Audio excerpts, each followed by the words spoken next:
So let's now start with our fun round.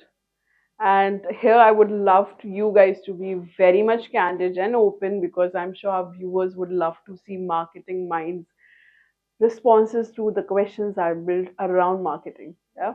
So in this fun round, even though I'm going to ask same question, and what I realized a pattern in real estate has been that you guys copy. Like if that person has done or not, let's not do it here. I want individual different answers, no safe or no copying that, oh, he went safe, let me go safe, right? So let's start with CJ first.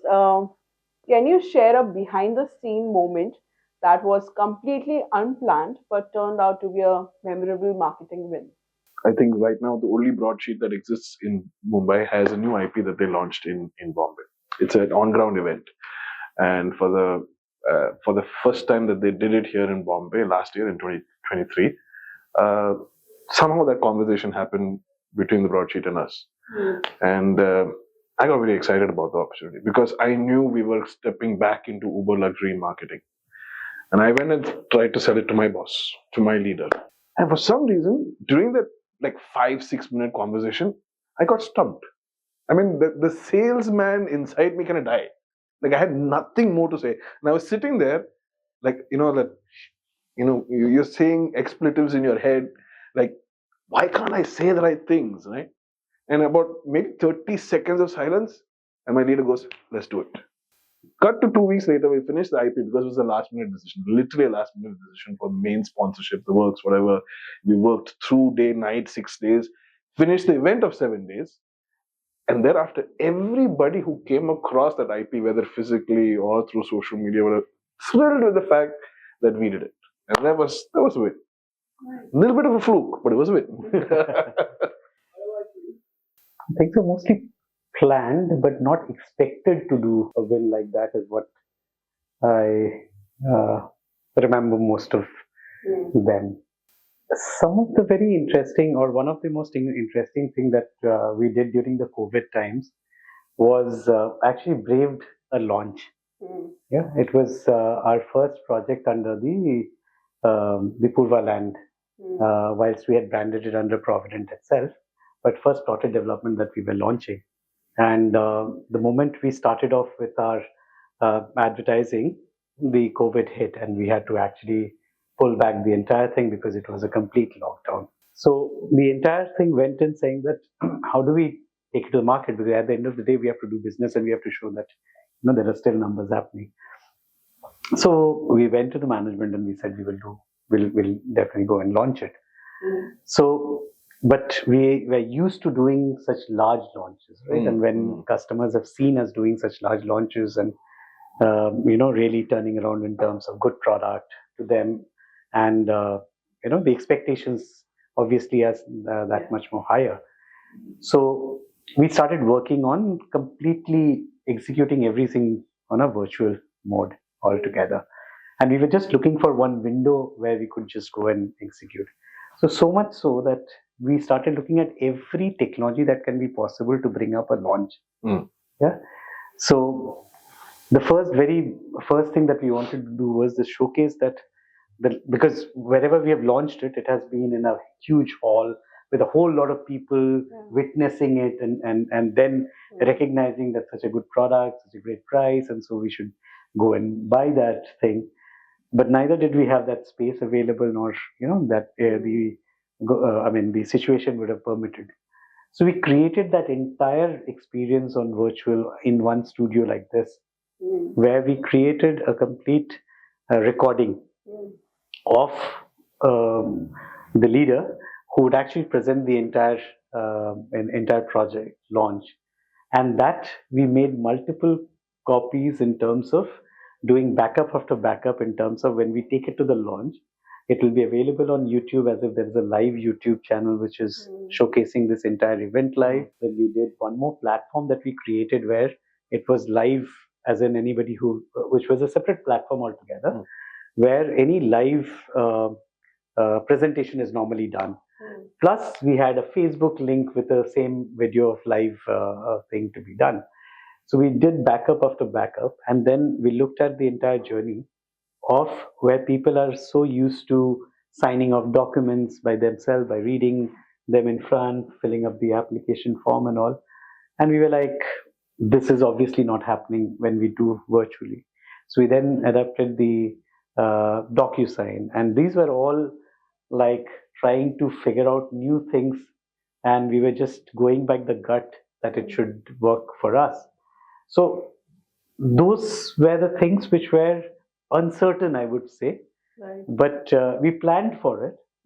Fortunately, we launched it on 8th of June, where we got that one small window where it was the entire lockdown was relaxed, and we invited customers over online to buy it. And if they really wanted to go back and see the property, they could also have that opportunity to go there and see.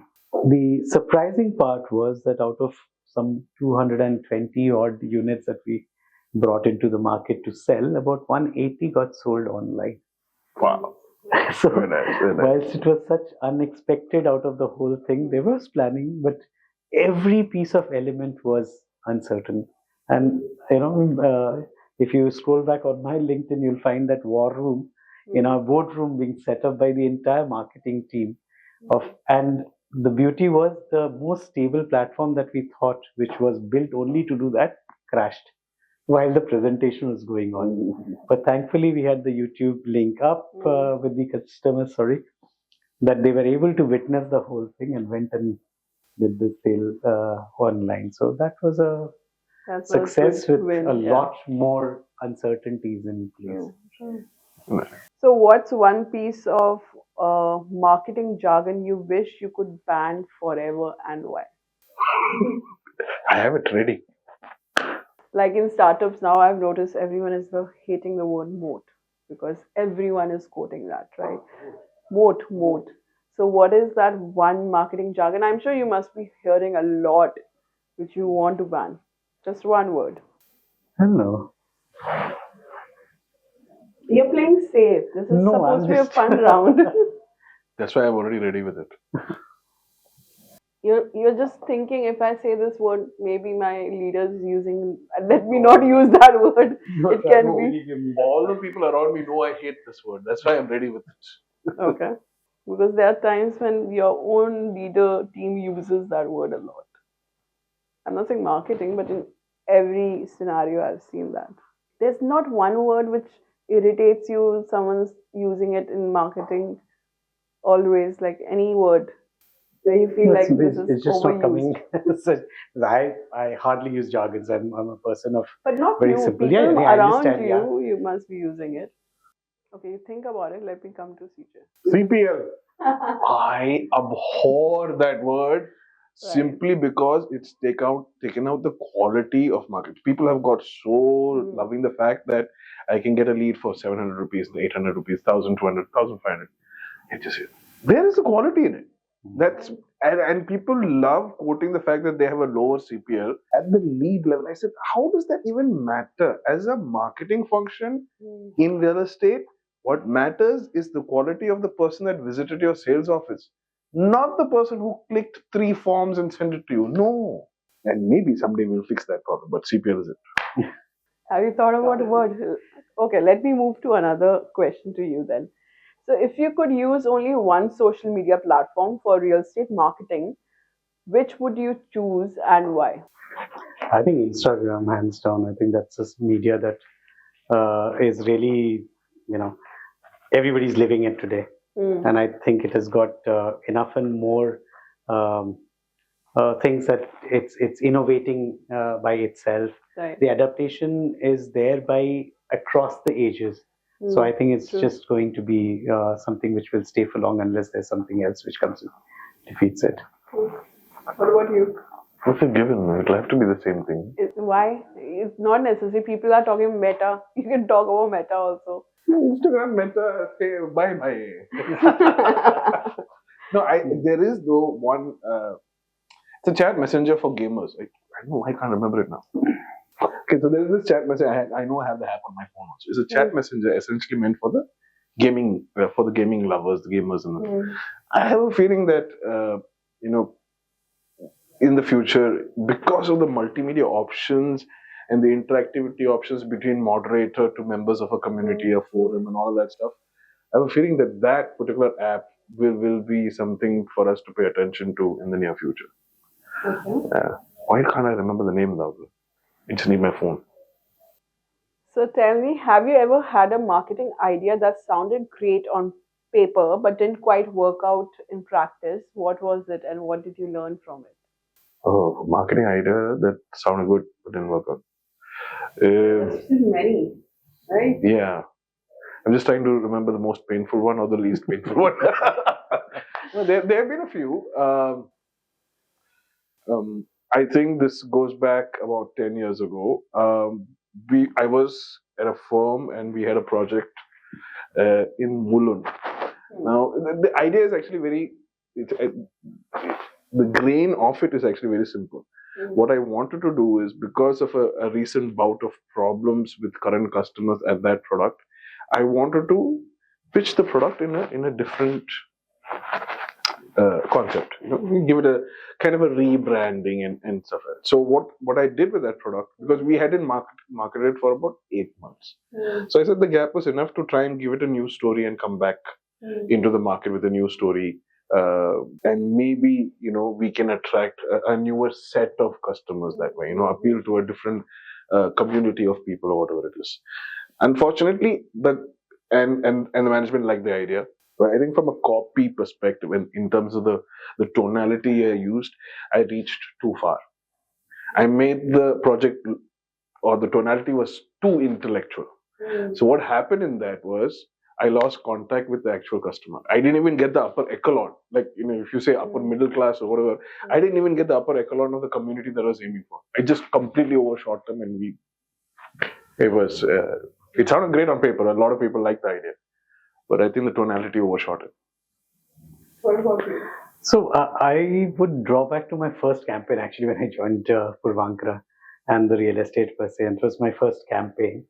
So it was, obviously, we tried to do a whole lot of things and make it really, really big. And I was the one who cracked the name, and everybody loved it, and we called it as Break Free Bonanza. Yeah. So the whole idea was, the concept was that we will give a whole lot of these freebies from a financial perspective. So it's like, stress free, break free, all those things comes into play, that because everybody is burdened with the floor rise charges, the PLC, the every other charges that are booking amount, and etc., etc. So can we just knock off all of those? And this was one of the first of that kind, when we brought in a whole lot of these things under one bracket. Now, the campaign went on very well. The campaign really got a whole lot of attention, and so much more people actually saw it, gave us the leads and stuff like that. We generated tons and tons of work. In fact, very interestingly, there was a campaign which preceded it, just to ensure that this major campaign really takes a serious turn, is when we started off by saying, just 1 week before this campaign could break, we actually released an ad by saying, do not buy, this is not the best time to buy your home, issued in public interest. And we got abused left, right, and center from everyone possible in the fraternity. Yeah. And obviously Purvankara's brand is there, so we had actually taken down after the first ad. We did not repeat the second ad on that, and it resonated with people and everybody. But what backfired in the whole thing was that it did not give us a success from a conversion perspective. And when we realized that a whole lot of financial calculation, when you give a customer to actually interpret and do, and then come back and understand, oh, this much of saving, you want them to do it in the back end or at the homework and come and act, come and get committed to sale. That is where it just bombed. Also, probably we got a little more. We thought, pricing it a little better from making it a little higher would actually make it, make us make bigger monies. But all of those things backfired. The first thing which backfired was that the understanding of the customer, the believability of the customer saying that, oh, totally so much of saving is happening, was never mentioned anywhere. And hence we expected the customer to calculate that and come and understand that. There was a huge gap from that perspective. Okay. So, according to you, what's the one piece of marketing jargon that you would want to ban forever and why? Yeah, so I think the one thing which I really hate, I would say, Mm, I don't know if you will be able to ban it forever or not, because I think it's given the real estate industry a maximum sale mm, or conversion or whichever way, or the biggest strategy that has been. And that term is EOI. mm, I think more than used, it is more abused in the way that it has been understood. mm, And I really hope that I change that over to another aspect of a strategy which can be brought in. mm, Because today it's like everybody's talking about EOI without even mm. having the basic understanding of why that concept or that process was brought into the industry. So, CJ, tell me, imagine you could choose any celebrity, past or present, to endorse your real estate brand. Who would it be and why? No, I just said a few minutes ago celebrities. So But now I this have to is, choose yeah, somebody. you have to choose. Past or present, can be dead or Oh. living. But Indian, Huh? Indian, right? Of course, you are catering to Indian audience, na? Your real estate brand. That's how. So I've actually, in all of the this kind of conversations I've had with people, and a number of times I've asked myself about the whole Mm, celebrity endorser thing. For me, if at all I had to compare or consider somebody, one guy on my list has always been Rahul Bose. okay. There's there's this there's relatability about him. Mm, There's a seriousness about his own life and his own business, which he very, very proudly talks about. It's not just the acting which gets him going, right? He's not dependent on that. There's something very. He is multi-talented. From whatever I've read about him. So I think for all of those reasons, and the fact that he's he's very, very clear in his speech, very mm, eloquent when he speaks, right? So if I were to use a voice bite or get an ad film out of him, I think he would be the right person. okay. What about you? Well, celebrity choosing is a very, very Mm, difficult thing. But I think on us, real estate industry actually people look up for trust as a mm, factor. mm, So I think any of these trust, anybody who actually uh, brings in that rub off of the trust is will be an easy choice for me to pick if at all I was told to pick somebody. A person like maybe Rahul Dravid. The moment you said Rahul, I was like, oh, are we copying on this? But yeah, Rahul Dravid, kind of a person who brings in a whole lot of trust and the solidity, mm, mm, only from that factor that this industry has been beaten apart from that factor of trust. So mm. anybody who brings in that aspect would be my choice. Nice. So, what's the funniest or most unexpected thing that has happened during a collaboration with Builder? You mean with collaboration with an alternate Yeah, builder? with any other builders or with real estate builders, has there been any funny or quite different kind of situation where you would have landed up with them? Well, there's only one collaboration that has happened with a very close uh, friend of the promoter Mm, per se, and without naming the brand, has been that whilst it looked very hunky dory to start off with when we said that let's collaborate and get into, and mm, because the equations match and all, mm, but when it comes down to reality in terms of actually collaborating, it just did not really bring in anything, or that entire collaboration was basically to come on one platform and sell both our products mm, together and mm. showcase that it is a brand agnostic kind of a platform. But Okay. I think the entire objective of the other brand coming on Mm, did not maintain the spirit of that platform of giving a good tour. In fact, I mean, it may be that amount of competition that real estate has mm, actually set it up for a failure in terms of people taking that as a serious platform. So mm. I didn't really have a great collaborative Experiencing experience that. so per se. I haven't been a part of a discussion. No collabs. You want to play safe. No collabs. Nothing at Rustam No Ji, collab. nothing at Rajesh Life Spaces. There was one conversation at Rajesh Life Spaces that I was invited to, but it was not the collab discussion, like what Right. marketing and marketing can do together. It was just, okay, we're thinking of working with these guys. They're in Thane, we are in Andheri, so can we do it? Sit down, hear it out, what their ideas were. Uh, Okay, so I'll ask another question to you, only starting with if budget and reality were not concerned, describe your dream real estate project to market. Budget and reality. was not a constraint, right? Yeah. I would love to do, like let's say a 20-25 acre mixed use development kind of product, right? So you have a little bit of hospitality, you have high street retail, you have premium to ultra premium homes, you have a collection of the most engaging amenities that kind of people would use. And last but not least, you have space for the general public to walk and experience all of this, other than just the high street retail and the hospitality, maybe like a public square or something like that. So you have this kind of a, 15-20 acre plot, and then you take elements of that in multiple formats, right? And create video mapping kind of experiences across all of the landmarks in India, maybe. If they ever allow video mapping on the Taj Mahal, that would be awesome. Yeah, something like that. But mixed use development and video mapping and stuff. Okay. Oh. I think one of my favorites in the real estate development across the globe is the farm.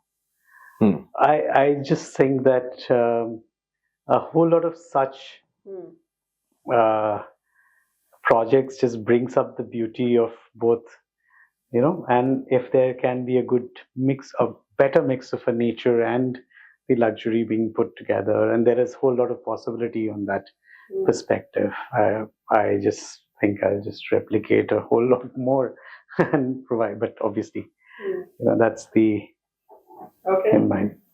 So I'll give you a tough one then. If you swapped roles with a real estate developer for a day, what's the first thing you would do? So in your field, if you be a developer, what would you do? So like I mentioned, I think first, from a work perspective, I would just put a whole lot of processes in place. But I think that is something which is a huge requirement from any organization that is in the real estate. I think it still Right. struggles Right. from basic processes in place. And I will choose to develop a whole lot of a different kind of developments rather than getting into very safe spaces, which I think people just look at, shying away from a whole lot of iconic things that can be built. I think we struggle to take those experimental aspects of architecture big time, especially in India. Okay. What about you? I actually have a list. First thing, bring You in, have thought about it. That's good. bring in tech across the board, right? Everything that we've talked about today has also touched upon the lack of adaptation, lack of tech. So bring in tech all across the board for every department, and not just sales marketing. For every possible department, bring tech on board.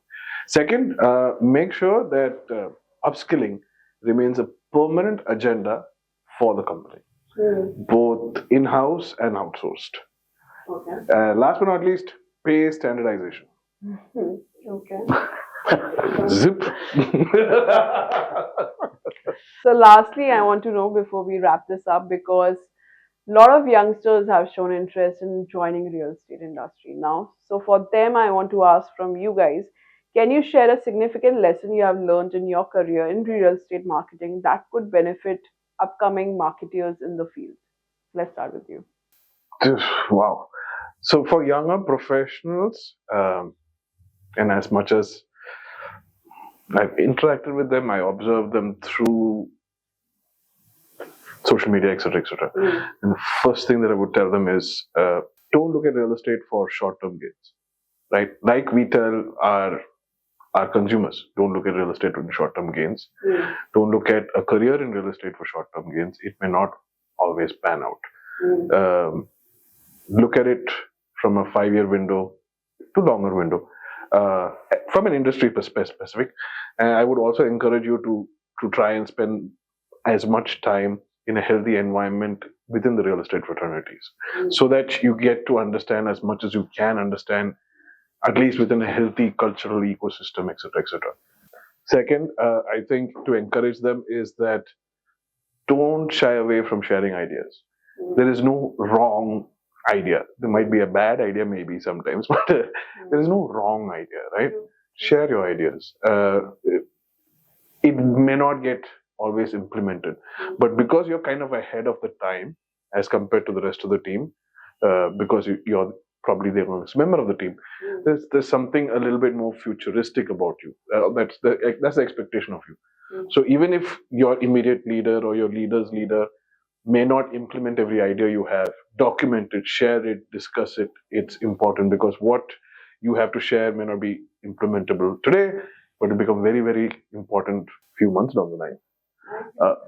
I think these two are the two very important things that I would share with younger candidates looking to join us. Nice.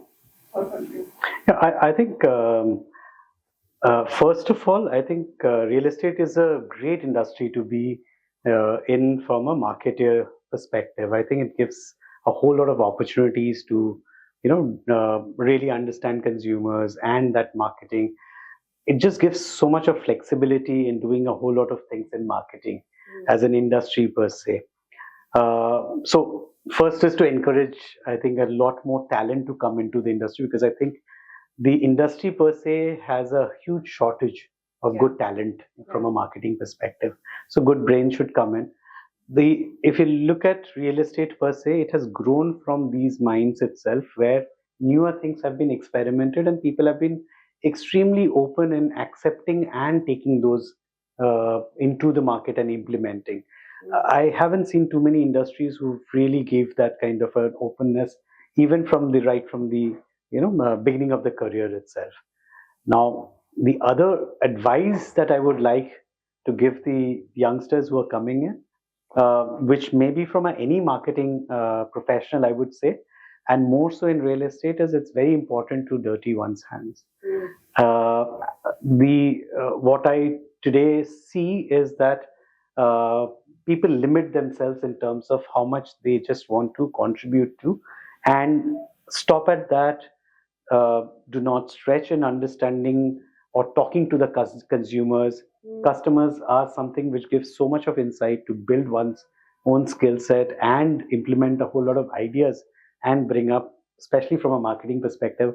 I think there's a whole lot of more that the youngsters or the younger marketers should do to bring in, or to take that their marketing professionalism much more stronger into the industry. And the third aspect is that it needs to be more holistic in terms of the approach. Right. So from a marketing perspective, there is no limitation in terms of where it starts and where it ends. So it's not so bracketed. While certain places it's so bracketed, saying that, hey, you're doing activation, you do only activation, you're doing digital, you do digital. And that's what is fragmenting the whole marketing. Whilst everybody within the marketing, I believe, who comes in into new, should be able to understand and do that, what we have always been so extensively using, saying that a 360 marketing is very important over and over so many years. That's 360 learning, to understand and put that customer in one place, and then look at it from a first mile experience to the talk that they would have had with the call center, to various media interactions that may have had from a consumer perspective. Understanding every aspect all around this holistic learning is more important than getting specifically a specific champion, is what I would say. That's what real estate marketing is all about. Right. So we are coming to an end to our first episode of Marketing Think Tank, and I'm glad you guys came as a first guest. I'm sure even our audience would have learned a lot what really goes into real estate marketing. Thank you so much for coming today for this first episode of Marketing Think Tank. Thank you so much for having us. Yes, absolutely. It was really a pleasure. It was wonderful. Thank you.